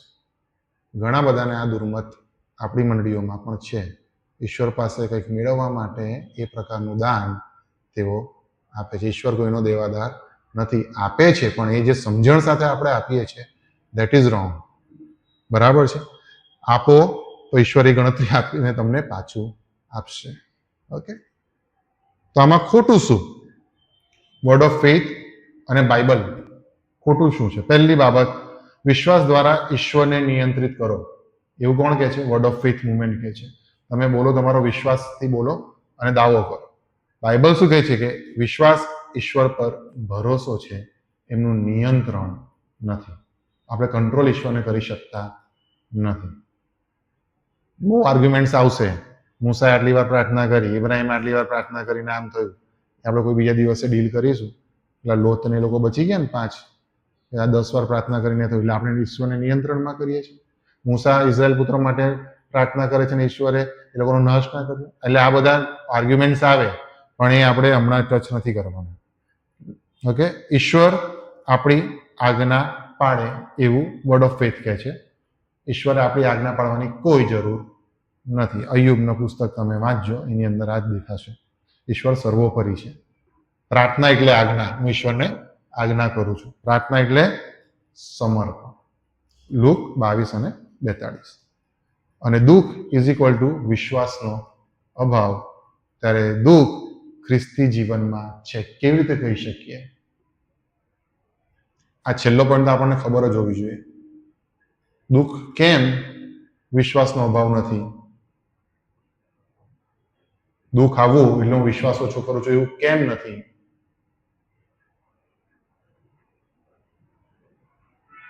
જો એવું હોત તો પ્રભુ ઈસુ ખ્રિસ્ત દુઃખ સહન જ નહીં કરતે. જો મારો દેવ દુઃખ સહન કરે છે તો, અને તમે જો આગળ બાઇબલમાં એક કલમ છે કે એક જ બાબતમાં આપણે એમના સહભાગી છીએ, અને એ છે દુઃખ સહનમાં. આઈ થિંક હમણાં જ મેં વાંચ્યું, માથીમાં જ છે. હા, દુઃખના ભાગ્યપણામાં. એમાં એટલે એ આપણે એક જ રીતે એમની સાથે ભાગ્યપણામાં છે દુઃખમાં, એક જ રીતે. પણ આ લોકો એને ટ્વિસ્ટ કરીને આવી રીતે વાત કરશે. ઓકે, હિબ્રુ 11, લુક 22, 42, બીજું કોરિન્થી 12મો અધ્યાય તમે વાંચી શકો છો. ઓકે, આ અગત્યનું છે. વર્ડ ઓફ ફેથ દ્વારા ગેર સમજાયેલા શાસ્ત્રો જે ટ્વિસ્ટ થયેલા છે તે. ઓકે, પહેલી બાબત, માર્ક 11 અને 23 કોઈ વાંચો. ચાલો, લખેલું જ છે. જે કહે છે તે મળશે. સાચો સંદર્ભ શું છે? ઈશ્વરની ઈચ્છા મુજબનો વિશ્વાસ તમે એ પ્રમાણેનું કરશો તો મળશે. બરાબર, ઈશ્વરની વિરુદ્ધની ઈચ્છા વિરુદ્ધનું હશે તો નહીં મળે. ઓકે, નીતિ વચન 18 ને 21 કહે છે કે શબ્દો સૃષ્ટિ કરે છે. આ ફેવરેટ છે લોકો. તમે બોલશો ને એ થશે. વાણીની જવાબદારી નિયંત્રણ કરવાની નથી. બરાબર. 3 યોહાન બીજી કલમ, સમૃદ્ધિની ગેરંટી 100% તમે સક્સેસફુલ. આત્મિક કુશળતાની વાત છે ત્યાં, ભૌતિકવાદ નથી. યશાયા 53, બીમારી ન હોવી જોઈએ. ખ્રિસ્તનું પ્રાયશ્ચિત, સંપૂર્ણ મુક્તિ સ્વર્ગમાં જ મળશે. ખ્રિસ્તનું પ્રાયશ્ચિત જ્યારે કરવામાં આવ્યું તેમણે દુઃખ સહન કર્યું, આજે હમણાં જે વાત કરી તે. અને ગીત શાસ્ત્ર 91, વિશ્વાસને કંઈ ન થાય. ઈશ્વરનું રક્ષણ પીડાનો ઇનકાર નથી. દુઃખ સહન કે દુઃખ આવે તેનો ઇનકાર એ ત્યાં નથી. ઓકે, વિશ્વાસીને કશું નહીં થાય એવું બનતું જ નથી કે વિશ્વાસ, જો વિશ્વાસીને કશું નહીં થાય ને તો વિશ્વાસી નથી. આ એનો સીધો સંદર્ભ. જો હું મારા માટે બધું સારું સારું સારું સારું થયા કરે, કોઈ પણ ઘર્ષણ નથી કે કોઈ પણ મારી માટે એવો પડકાર નથી જીવનમાં, તો હું પ્રભુ ઈસુ ખ્રિસ્તમાં જીવતો જ નથી. હા, એ સંઘર્ષ તો હોવો જ જોઈએ, કારણ કે ઈશ્વરનું જીવન એ સંઘર્ષનું હતું. સમૃદ્ધિ ક્યારે મળશે, શાંતિ ક્યારે મળશે? સ્વર્ગમાં મળશે. ત્યાં સુધી તો નહીં જ મળે. ઓકે, અને એ આપણે જાણીએ છીએ, વધસ્તંભ ઉંચકીને ચાલવાની વાત આપણે જાણીએ છીએ. Okay, all right. તો વર્ડ ઓફ ફેથ ચળવળની મુખ્ય ભૂલો કઈ છે? આ ચળવળ શરૂઆતમાં તો સારા ઈરાદાથી શરૂ થઈ, પણ સ્વાસ્થ્યથી દૂર જઈ. E.W. કેનિયન નામના, જો તમે વક્તાને સાંભળતા હો, 18મી સદીમાં થઈ ગયા, ત્યાંથી આ ચળવળ શરૂ થઈ એવું માનવામાં આવે છે. એના મૂળ E.W. કેનિયન નામના એ વક્તા છે, તેમને અંદર છે. હવે આ ચિત્ર તમે જોશો તો તમને નીચે દેખાશે વિશ્વાસ ઇક્વલ્સ ટુ શક્તિ. બીજા સ્ટેપ પર ઘોષણા, એટલે એ જ લીગલ થઈ ગયું, હું જે બોલીશ તે થશે. અને માણસ સૃષ્ટિ કરે છે. પહેલા 3 જે સ્ટેપ્સ છે તે સગડું મળીને શું બનાવે છે?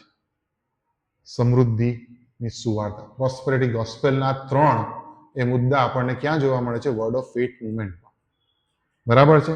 પછી આગળ ઉપર ચડો થોડો સ્ટેપ, સમૃદ્ધિ આવી ગઈ એટલે પીડાને અવગણના કરી નાખે. પીડા થાય તો તમે વિશ્વાસમાં નથી એવું માને એ લોકો. સંપત્તિ પવિત્રતાથી પર છે. ભલે ને ખરાબ જીવન જીવો, સંપત્તિ છે, you are blessed, I am blessed, I am blessed, આપણે જીવું તે. ઓકે, એ છેલ્લે વિપત્તિ નાશમાં લઈ જાય. આ વર્ડ ઓફ ફેથ મુવમેન્ટનો પ્રોબ્લેમ છે. આ ભૂલો ધીમે ધીમે સુવાર્તાનો અર્થ બદલી નાખે છે, માટે સાવચેત રહો. એક સાથે કશું બદલાતું નથી. આમાં જે તમે એ વાંચી છે તેમાં હજારો લોકો એમાં જાય છે ક્રુસેડ્સમાં. મણિપુરમાં એમણે મોટી ક્રુસેડ કરી છે, બહુ બધા લોકો. અને આ જ દૂરમાં તો એટલા બધા લોકોને જાય તો શું થાય? એક છેલ્લે હું તમને, મારી પાસે ક્લિપ આમાં છે, બાકી હું તમને કહેતો એમાં ક્લિપમાં શું છે અને એની અસર શું થાય છે. ઓકે, આ તમે ખાસ જોશો. કદાચ તમને અમુક વસ્તુઓ નહીં ગમે, પણ દેટ ઇઝ ઓકે. આ સેશન્સનો અર્થ જ એ છે. ઓકે, મુખ્ય વર્ડ ઓફ ફેથ મુવમેન્ટના શિક્ષકો, તેમનું શિક્ષણ અને બાઇબલ આધારિત મૂલ્યાંકન અહીંયા છે.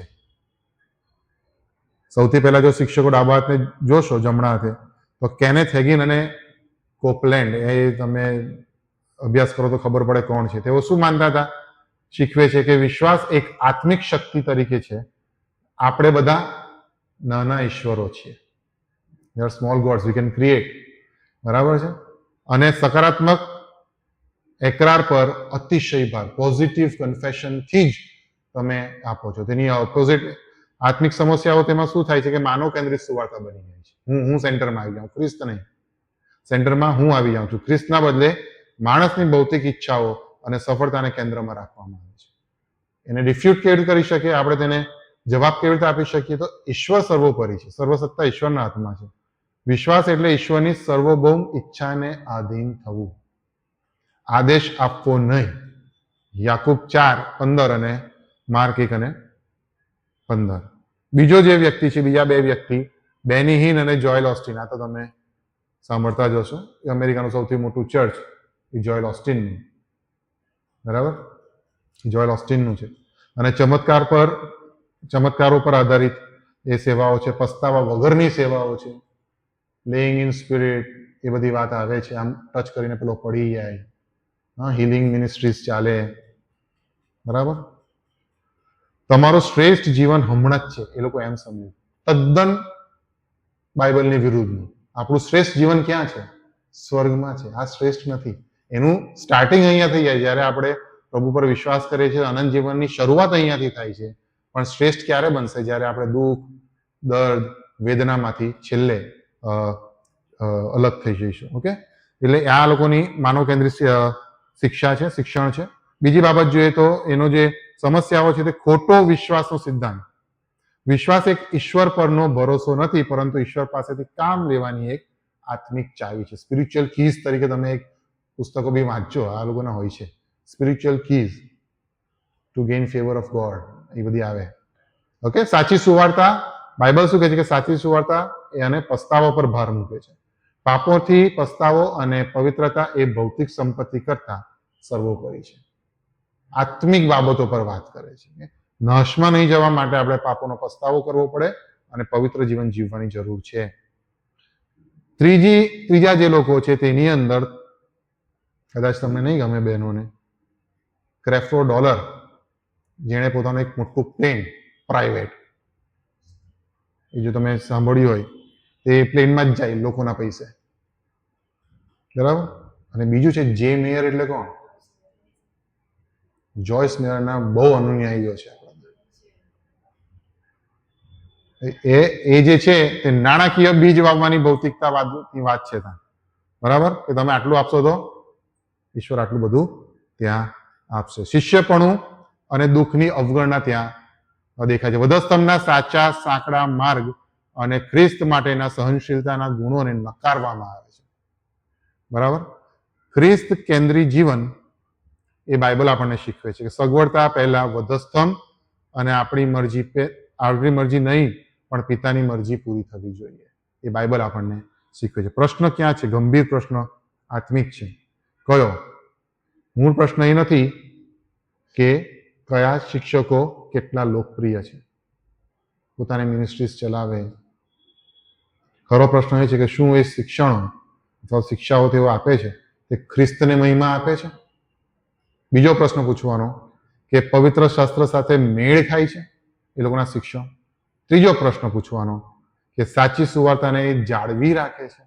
તેના માટે આપણે સાચી સુવાર્તા શું છે તે ખબર હોવી જોઈએ. ઓકે, શું ખ્રિસ્ત કેન્દ્રમાં છે? પવિત્ર વચનને તેઓ સર્વોચ્ચ ગણે છે, ઓથોરિટી ઓફ ધ બાઇબલ ગણે છે, બરાબર. એ અગત્યનું છે. આ ઓથોરિટી ઓફ ધ બાઇબલ એટલા માટે જરૂરી છે કારણ કે આપણે જે બધું શીખવીએ છીએ ને તે એક જ બાબત પર આવીને અટકે છે, તે છે કેનોનાઇઝેશન, બાઇબલ પર. જો એ બાઇબલ જ ખોટું હોય તો આપણો બધો વિશ્વાસ ખોટો, કેમ કે આપણે એમાંથી જ સમજીએ છીએ ઈશ્વરનું વચન છે, એવી રીતે આપણે એ જ સમજીએ છીએ. કોઈને બી આપણે સમજાવવા હોય તો બાઇબલ આધારિત, તો ભાઈ તું કેમ બાઇબલ તો ખોટું છે એમ કહીને ઊભું રહી જાય, તો તમે કેવી રીતે પ્રૂવ કરો? પહેલા આપણે બાઇબલ સાચું છે, એ ઈશ્વરનું વચન છે, એ આપણે પ્રૂફ કરવું પડે. એટલા માટે બાઇબલ એ સર્વોચ્ચ આપણી ઓથોરિટી હોવી જોઈએ.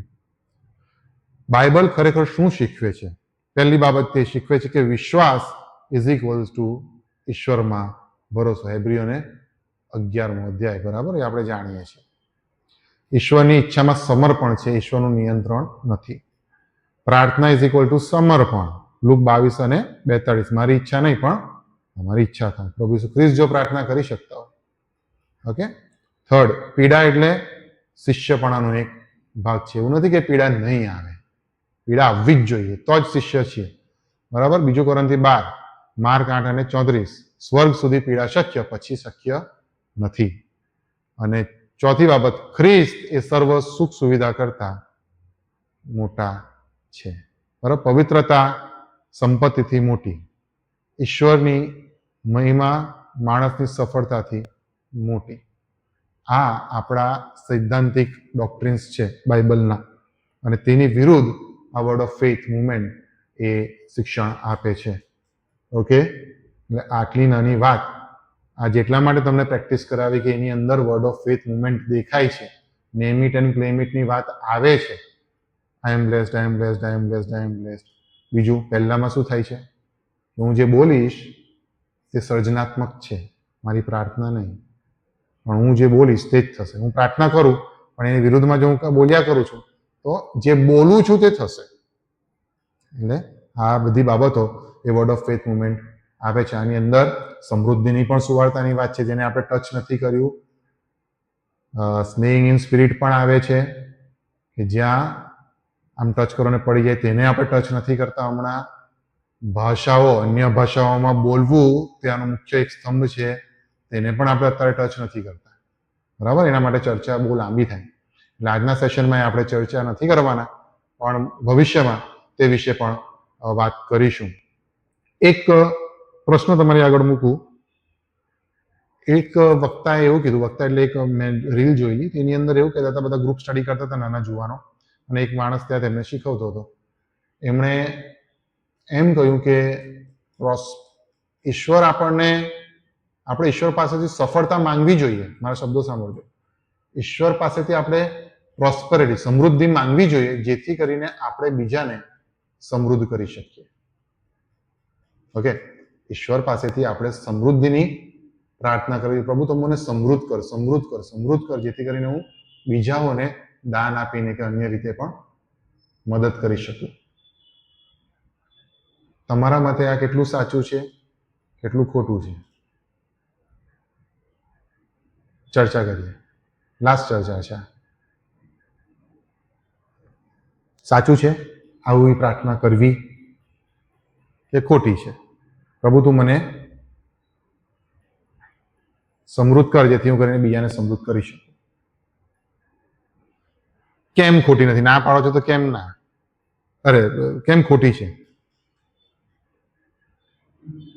અને કેમ સાચી છે? સાચી છે કે નહીં એ પહેલા કહો. કેટલા જણ નથી માનતા કે આ સાચું છે, સાચી પ્રાર્થના છે? ઓકે, એક જ જણ નથી માનતું? ખોટું છે? ઓકે, કેમ ખોટું છે? ખોટું છે પણ કેમ ખોટું છે? હા તો બોલો ને પણ જે. હા, બરાબર છે. હા, ચાલો મારે એક હોસ્ટેલ ખોલવી છે, CNI શાલોમ ચર્ચની. શાલોમ ચર્ચને પ્રભુ દાન આપો, સમૃદ્ધ કરો, અમે એક હોસ્ટેલ ખોલી શકીએ. સાચું છે કે ખોટું છે? ખજાનચી બેઠા છે.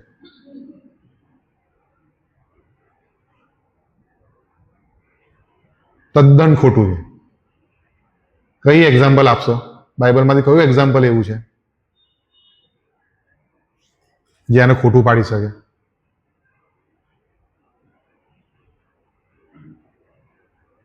બે સાથે રિલેટેડ છે, બે ના આંકડા સાથે. દમડી સાથે રિલેટેડ છે. કોણ? કેટલી દમડી નાખે છે? કોણ? ક્યાં નાખે છે?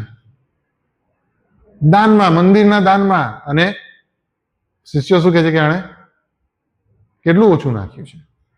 તો શું થયું? એ પ્રભુ કહે છે કે એણે ઓછામાંથી પોતાનું નાખ્યું છે. એટલે આ જે સિદ્ધાંત છે કે તું મને પ્રોસ્પર કર, જેથી કરીને હું બીજાને પ્રોસ્પર કરું, એ તદ્દન ખોટું છે. આ મંડળી, આ જે ચર્ચ બાંધ્યું તે કેવી રીતે બંધાયું છે?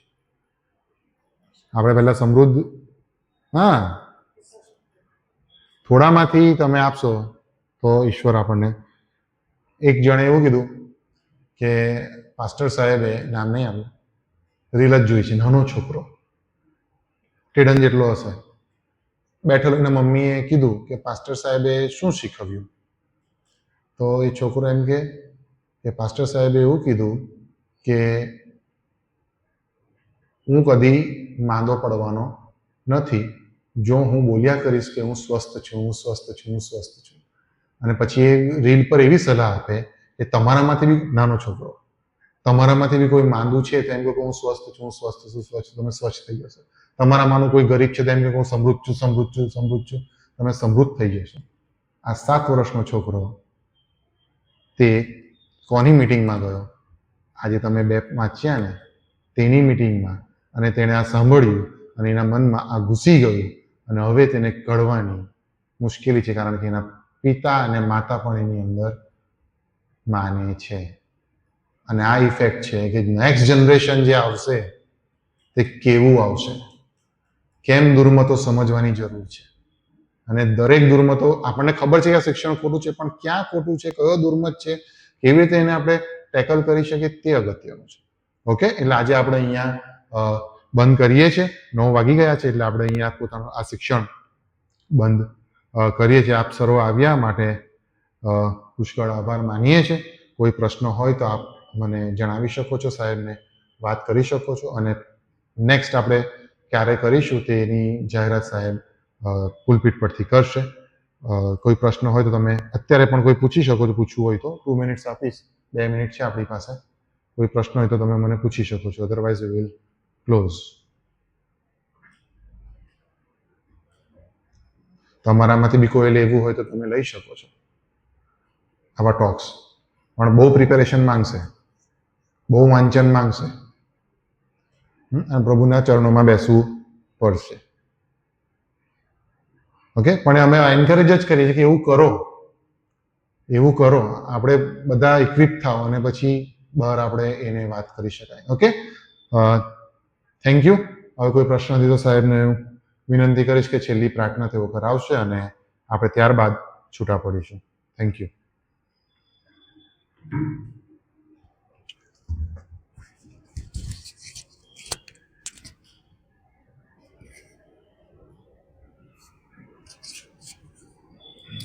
પ્રાર્થના કરીએ.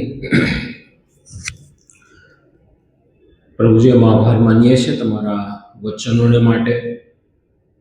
તમારું વચન કહે છે આકાશ અને પૃથ્વી જતા રહેશે પણ મારી વાતો જતી રહેશે નહીં. પ્રભુ, આ પૃથ્વી પર અનિશ્ચિતતાના દોરમાં પ્રભુ તમે અમને વચન આપ્યું છે, પુષ્કળ આભાર. અને અમારી આસપાસ એવી ઘણી બધી વિચારધારાઓ ચાલે છે જે અમને તમારી પાછળની અમારી જે ચાલ છે એમાં ડાયલ્યુટ કરવાના માટે પરીક્ષણને પ્રલોભન આપે છે. એ સમજવાના માટે તમે અમારી સહાય કરી. પુષ્કળ આભાર માનીએ છીએ. તમારા વચન અનુસાર પ્રભુ અમે તમારા વચનોમાં મૂળ ઘાલેલા થઈએ કે જેથી પ્રભુ અમે તમામ પ્રકારના શૈતાનના જુઠ્ઠાણને અમે કાઉન્ટર કરી શકીએ. તમારું વચન પર અમને પ્રેમ આપો અને પ્રભુ રોજ પ્રભુ અમે તમારા વચનનું મનન કરીએ, અધ્યયન કરીએ, તમારો અવાજ સાંભળીએ. અને એમ કરીને પ્રભુ અમે અમારી આસપાસ જે વિચારધારાઓ તમારા વચનના મૂલ્યોથી વિપરીત છે એને અમે કાઉન્ટર કરી શકીએ એવું તમે થવા દો. આવેલ એક વ્યક્તિને આશીર્વાદિત કરો ને આવનાર સમયમાં પ્રભુ અમે આ રીતે વધુ ગહન શિક્ષણ પ્રાપ્ત કરીએ એ માટે તમે અમારી સહાય કરો. જેવા છીએ તેવા તમારા હાથોમાં સોંપા તમારી પ્રાર્થના પ્રભુ ઈસુના નામથી સાંભળો અને માન્ય કરો પિતા. Amen. Thank you. Good night.